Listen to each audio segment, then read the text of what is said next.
A guerra no Oriente Médio parece se tornar regional. Um conflito que começou entre Israel e Estados Unidos contra o regime islâmico, a República Islâmica do Irã, agora atravessa mais e mais fronteiras. Uma tendência vista já nos primeiros momentos da guerra que se amplia. A gente fala nesse instante de mais de 10 países alvejados. A gente pode citar alguns: Arábia Saudita, Kuwait, Jordânia, Bahrein, Catar, uma base britânica no Chipre, então já joga aí Reino Unido e o Chipre pelo menos. Claro, Israel em conflito agora com o Líbano, depois do grupo terrorista Hezbollah entrar no conflito pela primeira vez em meses disparando mísseis contra Israel. Um conflito que começa a se expandir para além do seu lugar, do lugar onde inicialmente parecia se conter. Haja debate na mídia israelense sobre tropas sendo despachadas e mais de 100 mil reservistas são mobilizados em Israel. Eu desdobro com você alguns dos acontecimentos mais recentes. A apuração também segue comigo trazendo updates em tempo real, conforme a gente segue desdobrando. E a gente já vai passar por alguns dos principais ao longo do dia, mas eu quero desdobrar com você também coisa dos últimos instantes. A gente tem, só na última meia hora, o seguinte: 10 minutos atrás, um conselheiro ao comandante da Guarda Revolucionária diz que irá alvejar oleodutos, então, gasodutos, vão estar alvejando o lugar por onde transitam os petróleos, os oleodutos por onde transita o petróleo, e não irão permitir exportações saindo da região, uma coisa que pode afetar gravemente o comércio de petróleo global. Também, 12 minutos atrás, noticiado pela mídia árabe, um conselheiro ao comandante da Guarda Revolucionária fala que o Estreito de Hormuz deverá estar fechado e iremos alvejar qualquer navio que tente atravessá-lo. Vou pedir que a produção me ajude aqui, confirmando em breve, então, assim que possível, a notícia do Estreito de Hormuz estar novamente fechado. Houve um anúncio de fechamento logo no início da guerra, entretanto, depois foi noticiado pelas autoridades iranianas que ele se manteria abertos. Agora a gente tem a notícia de que ele pode novamente se fechar, fechando ou abrindo. A disrupção para a navegação que ocorre ali, nessa hidrovia crítica, que concentra o trânsito de 20% do comércio de petróleo global, por certo, é uma questão que afeta gravemente o desdobrar do preço de petróleo, coisa que pode até afetar aí a sua bomba de gasolina. Muito bem, são algumas das atualizações de último instante. A nossa produção vai seguir me mantendo atualizado e você acompanha comigo em tempo real a crise no Irã. Vamos seguir então para alguns dos principais acontecimentos do dia. Eu sigo com você também com comentário e análise, tentando interpretar, para que interpretemos juntos então a crise que a gente ora vive. Vamos seguir então. O Irã continua lançando mísseis balísticos, atingindo indiscriminadamente alvos militares e civis por toda a região. Hoje, os Estados Unidos e mais 6 dos países atingidos, citando então 6 dos países atingidos que emitiram a nota que você vai ver na sequência. Estamos falando de Kuwait, Arábia Saudita, Bahrein, Catar, Jordânia e Emirados Árabes Unidos, trazem à tona então essa declaração conjunta condenando os ataques. Temos a declaração na tela? Você está acompanhando aqui então a declaração conjunta desses países condenando as ofensivas. Vamos lá, o que diz a nota.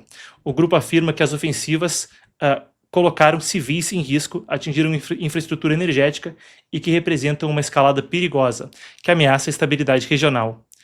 Também afirmaram o direito à autodefesa e destacaram a cooperação em defesa aérea, que, segundo eles, evitou maiores perdas. Há pouco até, durante a cerimônia da Medalha de Honra dos Estados Unidos, uma condecoração militar a 2 oficiais que foi feita póstumamente e também a um oficial que está ainda vivo. Essa foi a primeira aparição de Trump ao vivo, aberta então ao público e à imprensa desde o início da guerra. Você acompanhou ela inteira aqui com tradução simultânea. Eu tive com você aí no início da tarde, a partir de 1h30. Entretanto, vale a pena a gente resgatar um trecho da fala de Trump, então, a primeira dele em público e ao vivo, desde que aquilo ocorreu. Vamos resgatar, a gente tem aqui o presidente americano. Today, the United States military continues to carry out large-scale combat operations in Iran to eliminate the grave threats posed to America by this terrible terrorist regime. Following our obliteration of Iran's nuclear program in Operation Midnight Hammer a short while ago, we warned Iran not to make any attempt to rebuild at a different location because they were unable to use the ones that we so powerfully blew up, but they ignored those warnings and refused to cease their pursuit of nuclear weapons. In addition, the regime's conventional ballistic missile program was growing rapidly and dramatically, and this posed a very clear, colossal threat to America and our forces stationed overseas. The regime already had missiles capable of hitting Europe and our bases, both local and overseas, and would soon have had missiles capable of reaching our beautiful America. Bom, a gente segue desdobrando então as atualizações em tempo real, conforme eu recapitulo com você alguns dos principais momentos desse terceiro dia de guerra. Antes da gente prosseguir com a pauta dos principais assuntos de hoje, vale a pena acrescentar: a agência Reuters noticia que as companhias de seguro estão cancelando sua cobertura então por barcos no Golfo Pérsico, incluindo aqueles que passariam então pelo Estreito de Hormuz. Segundo a agência, isso deixa pelo menos nós temos agora uma disrupção à navegação e ao comércio de petróleo ali que deixa pelo menos 5 navios petroleiros danificados, 2 marinheiros mortos e cerca de 150 navios que estão então presos no Estreito de Hormuz. É o que fala-se da disrupção naval. Notícia de última hora também, a gente tem coisa de 13 minutos atrás, o Comando Central americano declarou que atingiu 1.250 alvos nas primeiras 48 horas da guerra. Como eu disse, sigo com você com as atualizações em tempo real e a produção trazendo para mim conforme a gente segue desdobrando então esse terceiro dia da guerra. Sigo com você com a recapitulação então.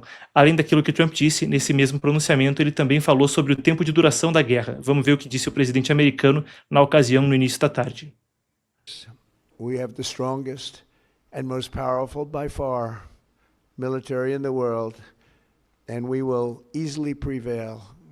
We're already substantially ahead of our time projections, but whatever the time is, it's okay. Whatever it takes, we will always, and we have right from the beginning, we projected 4 to 5 weeks, but we have capability to go far longer than that. We'll do it. Whatever somebody said today, they said, oh, well, the president wants to do it really quickly. After that, he'll get bored. I don't get bored. There's nothing boring about this. Do you agree with that, Pete? I don't think there's anything, Mr. General. I think there's nothing boring about it. Muito bem, mais um trecho recuperado então da primeira aparição ao vivo à imprensa do presidente. A gente acompanhou na íntegra hoje mais cedo com tradução simultânea. Além de Trump, o premier israelense Benjamin Netanyahu também falou sobre o terceiro dia de conflito. A gente tem um novo pronunciamento do premier de Israel hoje ao longo do dia. Vamos conferir também. When I stand here in a place that was bombarded by the terrorists in Tehran against innocent civilians, you see the difference. The tyrants of Tehran target civilians. We target the tyrants of Tehran to protect civilians. I've said for many years that they threaten not only Israel and not only America. They chant death to Israel, death to America. That's their ultimate target. But I said that they would also target those in between, that they would target Europe. They did. And if this regime, this terrorist regime of the kind we've never seen in the world, if they get nuclear weapons and the means to deliver them, ballistic missiles, intercontinental ballistic missiles, they will threaten all of humanity. So we set out to protect ourselves, but in so doing, we protect many others. And I want to say special thanks to our great friend and a great leader of the world, Donald Trump, for joining us in this crucial effort to save the world. Muito bem, essas foram as palavras dele conforme visitava também lugares atingidos por mísseis iranianos que seguem em ondas contra Israel. A gente tem também a notícia, como eu disse, eu vou recapitulando com você os principais momentos desse terceiro dia, enquanto a gente acompanha também atualizações em tempo real. As forças de defesa de Israel, 12 minutos atrás, disseram que atingiram lançadores de mísseis, defesas aéreas e bases de forças de segurança em uma última onda agora, na última onda, a onda mais recente, quero dizer, não que vai ser a última, no sentido de que vão parar, mas a última mais recente, então, de ataques contra o Irã. A gente continua desdobrando os acontecimentos em tempo real. Muito bem. Enquanto isso, há outro tópico que eu quero abordar, enquanto a gente aguarda mais das atualizações, que é a seguinte: a questão das refinarias e bases sendo atacadas.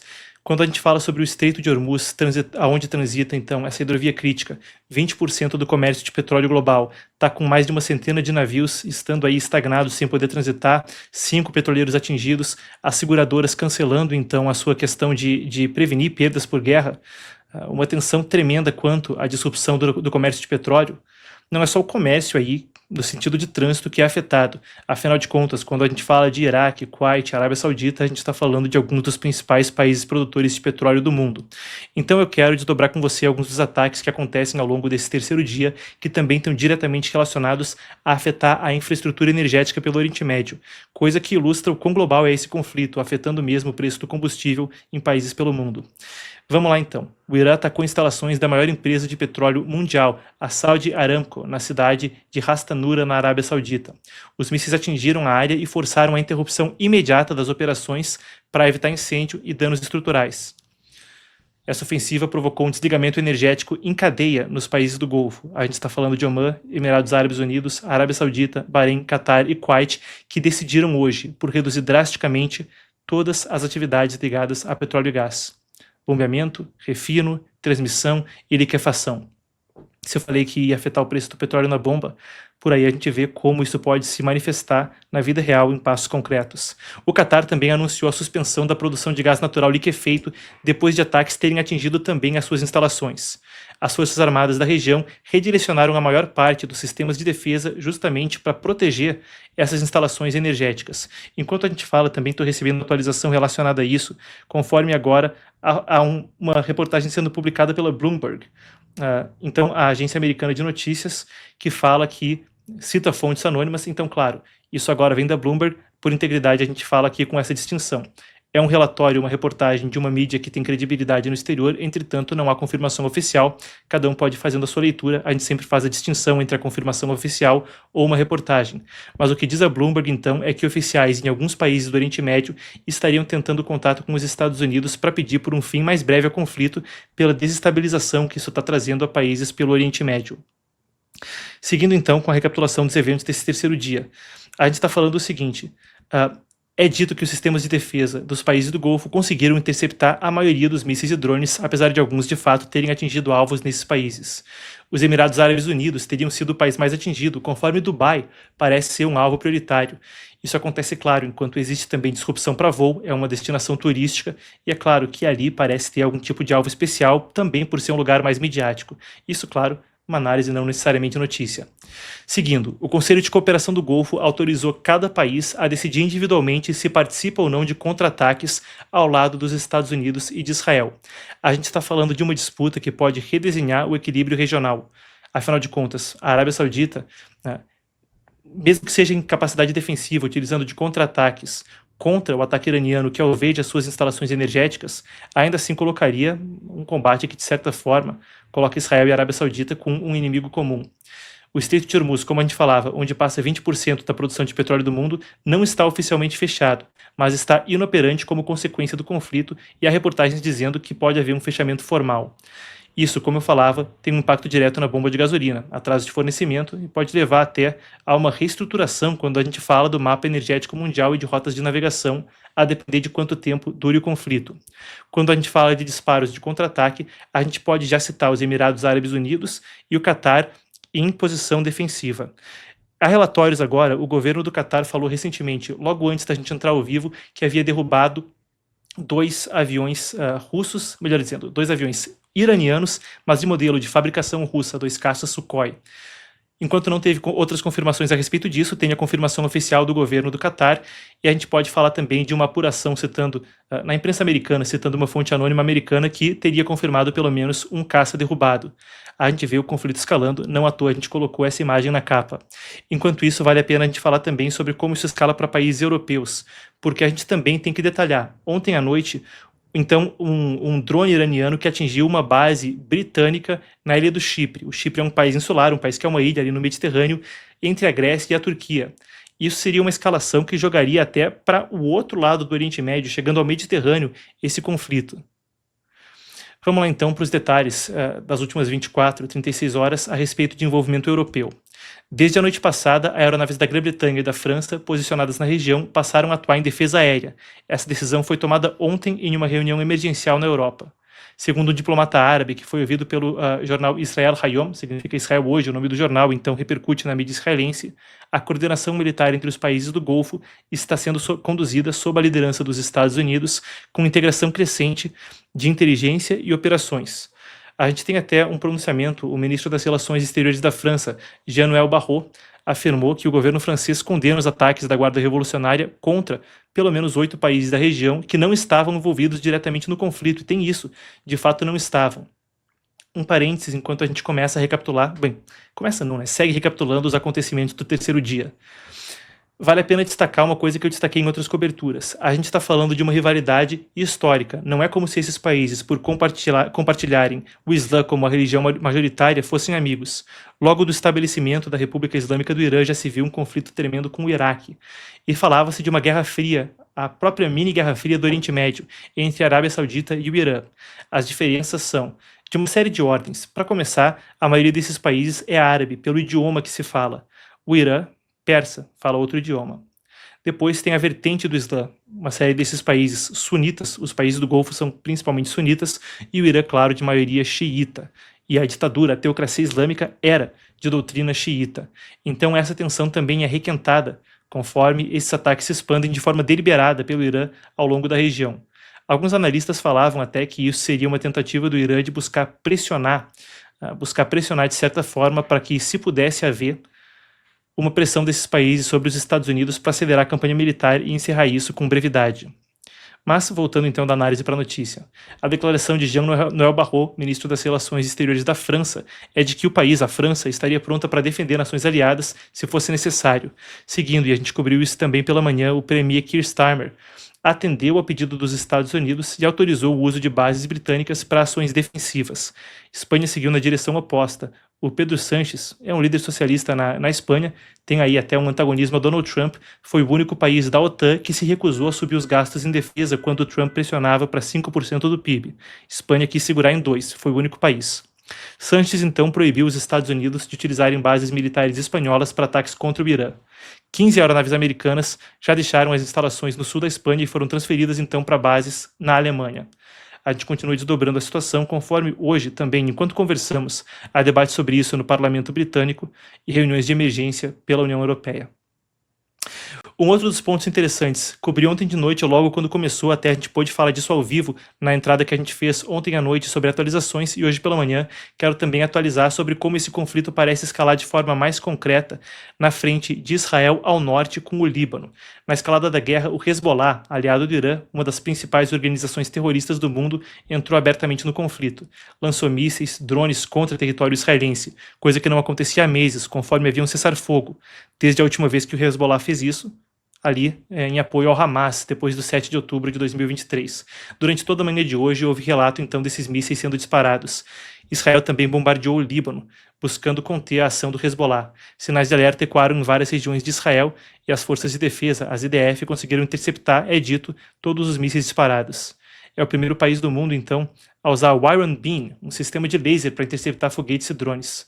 A resposta de Israel foi rápida, com bombardeio, como disse, em áreas controladas pelo Hezbollah, ao sul de Beirute e outras regiões do Líbano. Em apenas 3 horas, 30 terroristas do Hezbollah foram abatidos, dizem as IDF, entre eles Hussein Makled, que é chefe do quartel-general de inteligência do grupo.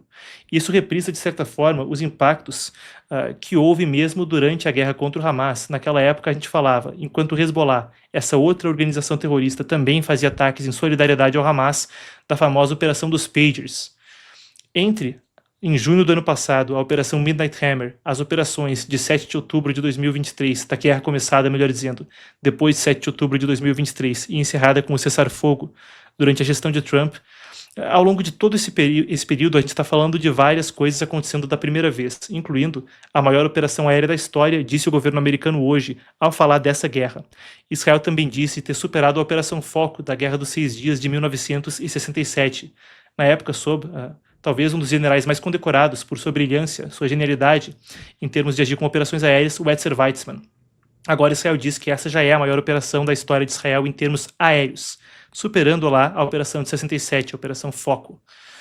Vale a pena acrescentar sobre essa informação no Líbano, tá? A gente tem a seguinte informação: o premier libanês Nawaf Salam condenou as ações e exigiu que o grupo entregue as armas.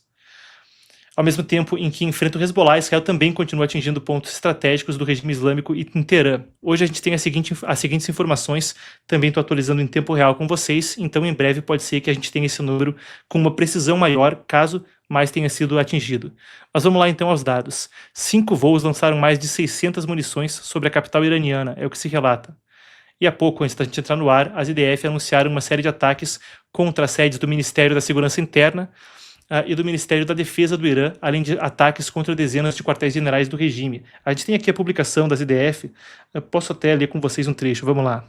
A Força Aérea concluiu uma série de ataques contra as sedes do Ministério da Segurança Interna e do Ministério da Defesa do Irã em Teherã.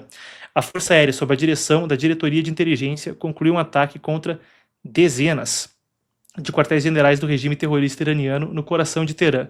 Como parte dos ataques aéreos, as forças de defesa de Israel atacaram quartéis generais e bases de agências de segurança interna subordinadas ao regime terrorista iraniano e responsáveis pela repressão de protestos contra o regime, inclusive por meio de uso de violência contra civis. Então fala que isso agrava a capacidade repressiva do regime.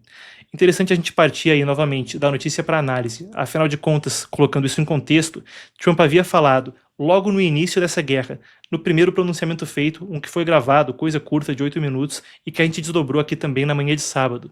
Ali o presidente americano falava que nessa oportunidade única em gerações, eventualmente haveria a ordem, haveria o sinal para que os iranianos saíssem de casa. Alvejar aqueles que podem reprimi-los, pedir deserção nas forças de segurança. Deserção é o quê? Pedir que virem a casaca, então, membros das forças de segurança e das forças armadas do Irã, parece ser uma forma também de instigar para que as coisas possam rumar para uma mudança de regime e, com essas pessoas agindo ali localmente, isso também poderia reduzir a necessidade de um eventual envio de tropas, que enquanto a nossa apuração tenta ainda confirmar qual a possibilidade disso, já há um burburinho na mídia israelense, após a mobilização de milhares de reservistas, de que poderia haver uma designação de tropas israelenses no solo em Teherã. Isso ainda está no reino das especulações, ainda está nesse setor. Você continua acompanhando conosco e assim que a gente puder confirmar, também confirmarei por aqui. A gente está buscando ter o rigor, porque numa coisa que se desdobra tão rapidamente, é muito delicado a gente sair colocando a informação a toque de caixa sem confirmação, mas tem esse burburinho e está em apuração. Muito bem.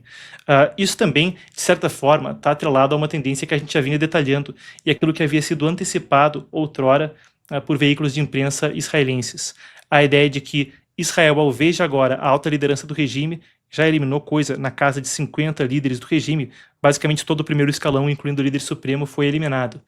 Mas corrobora aquilo que a gente vinha falando. Israel alvejando as estruturas onde pode haver reuniões ou membros do alto escalão e os Estados Unidos alvejando a infraestrutura militar. Claro, essa é uma questão fluida e não dá para cravar, mas é aquilo que parece ser apurado no momento. O quartel-general da Força Quds também foi alvejado, o que é uma coisa muito notória. A Força Quds era parte da estrutura das Forças Armadas do Irã, era liderada até por um terrorista chamado Qasem Soleimani, que foi abatido pelos Estados Unidos lá em 2020, no primeiro mandato de Trump.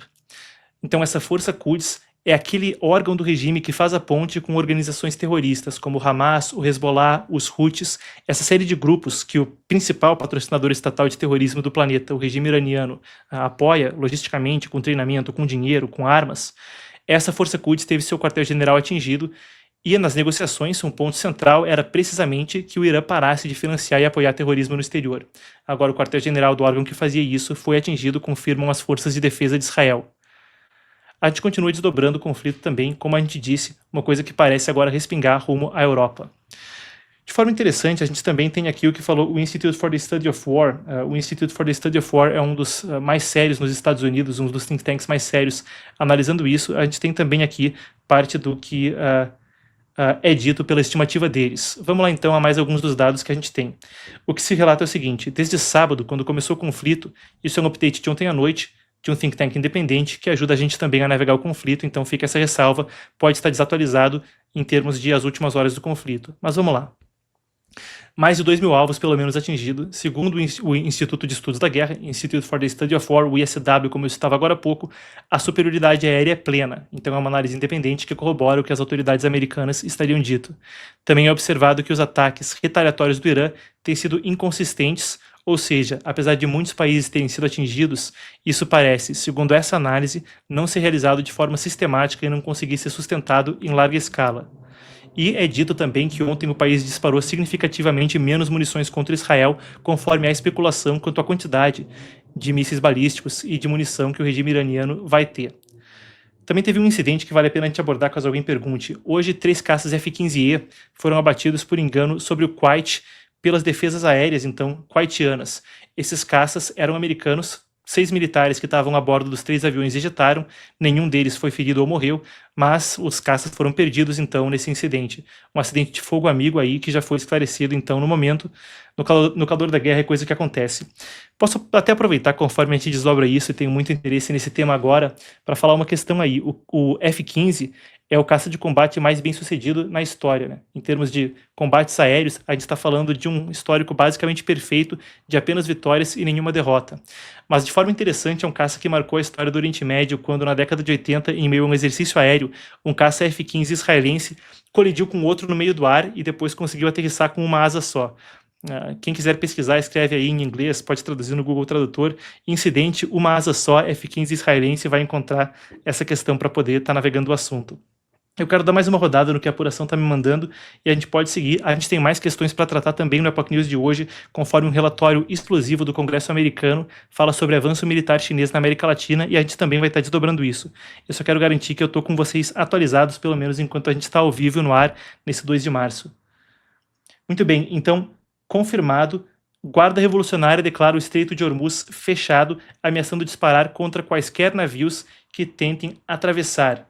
As forças de defesa de Israel também estão dando atualizações ao vivo. Entretanto, a gente tem isso é coisa de minutos atrás. O Estreito de Hormuz fechado. A gente está falando de uma hidrovia, uma rota de navegação crítica, por onde transita pelo menos 20% do comércio global de petróleo. Enquanto isso, vale a pena acrescentar que mesmo antes de um fechamento ser declarado, porque por horas foi ou não foi declarado e ficou nesse chove não molha, nesse vai não vai, mas independe, porque mesmo quando ele está aberto formalmente, mesmo que não esteja formalmente aí com uma nota de que está fechado pelo Irã ou pela Guarda Revolucionária, a gente está falando dessa hidrovia crítica profundamente afetada. Recupero a apuração da agência Reuters que a gente lia no início do programa. Então, companhias de seguro, isso de hoje, estão cancelando a cobertura por risco de guerra para barcos no Golfo, conforme o conflito cresce no Irã. E conforme isso também aumenta a disrupção naval, deixando pelo menos, até o momento, 5 petroleiros danificados, apura a agência Reuters, 2 marinheiros mortos e cerca de 150 navios que estão basicamente parados no Estreito de Hormuz sem conseguir transitar por ali. Passar entre o estreito, que passa entre ali o Omã e o Irã, 1/5 do óleo consumido globalmente, como a gente falou, isso torna basicamente a questão insustentável e, claro, vai ter também impacto nas bombas de gasolina por aí. Pessoal do corte, a gente pode acrescentar isso aí. Vale a pena falar ainda sobre o petróleo também, que as refinarias pelo Oriente Médio têm sido atingidas. A gente está falando de muitas cessando várias fases de operação. E eu posso acrescentar também que a gigante, ou melhor dizendo, eu posso acrescentar ainda o seguinte, que há petroleiros que estiveram presos em áreas de água aberta na costa dos principais produtores de petróleo entre 150 navios. Estamos falando de petroleiros passando por Iraque, Arábia Saudita e também uma gigante de petróleo e gás natural do Catar, segundo dados de rastreamento, apura a agência Reuters. A gente desdobra a questão em tempo real aqui, a cobertura é crua e te levando para a linha de frente, claro, não no sentido de te colocar em risco, mas fica então aí a questão. Ameaça de fogo para quaisquer navios tentando passar pelo Estreito de Hormuz. Está aí, coisa da maior gravidade, conforme a gente segue desdobrando.